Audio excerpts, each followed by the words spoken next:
पहुना बन के आए रे मोर अंगना में जा बहनी जा पिया के आब अंगना में।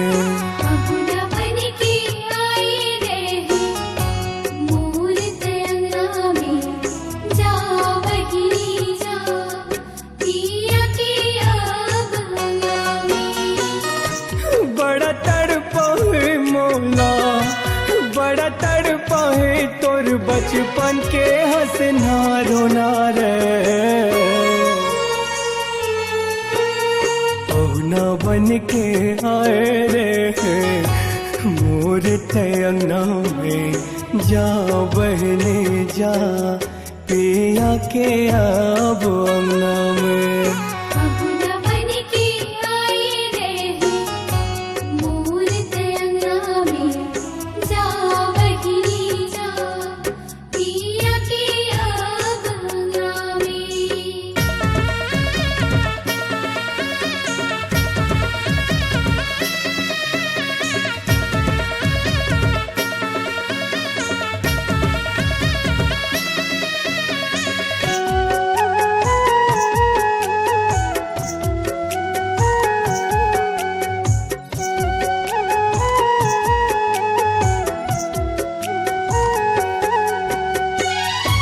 दूल्हा राजा है घर माँ तोला लेके जो रे सुर का सताहिर बहनी निंदिया चुराहे रे। सुर का सताही रे बहनी निंदिया चुराही रे।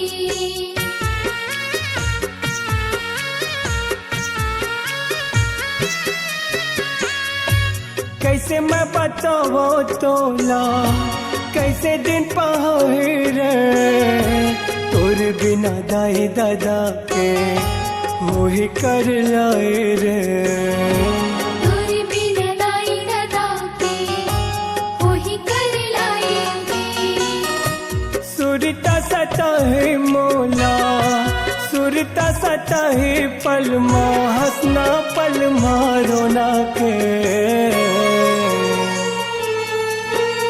पहुना बन के आए रे मोर अंगना में जा बहनी जा पिया के आब अंगना में।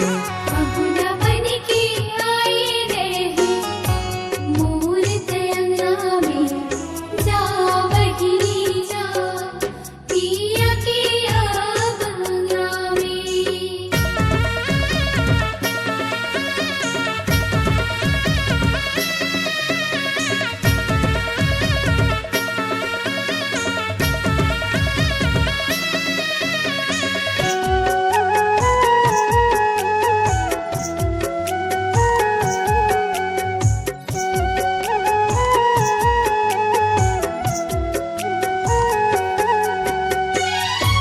कैसे है ये ऋत विधाता कैसे ये विदाई है मोर जिगर के टुकड़ा हो बेते पराए रे।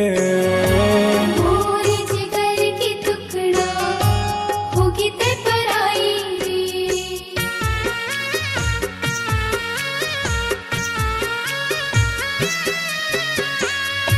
सज गए डोले तोरे बज सहना रे सदा सुख रहे बहने सबके दुलौरन सदा सुख रही बे बहनी सबकी दुलारे।